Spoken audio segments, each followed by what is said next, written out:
The town of Whistler Falls had a legend about a long-abandoned circus that once rolled through the quiet streets. People whispered about the troupe's clown, a figure named Smiley. Smiley was different from other clowns. His painted face was streaked with grime, and his eyes were cold, empty voids. The circus had left town after a series of grisly murders, but the story of Smiley's return was told around campfires, each tale more gruesome than the last. Years later, on a moonless night, a group of friends dared each other to visit the remains of the circus grounds. They found it just outside of town, hidden in the dense woods. The circus tents were in tatters, and the rides lay in rusted ruin, but the scent of old popcorn and grease paint still lingered in the air. As they walked deeper into the overgrown carnival, they saw an old funhouse, its entrance adorned with a faded clown's face. The friends laughed nervously as they entered, unaware that their giggles would soon turn into a scream.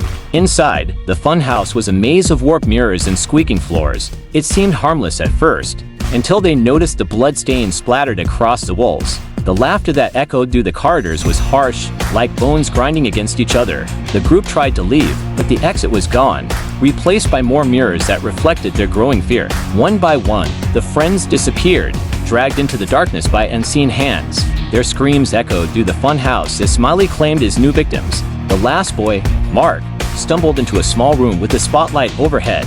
There, in the center, was Smiley himself, his clown suit stained with fresh blood, his grin stretching impossibly wide.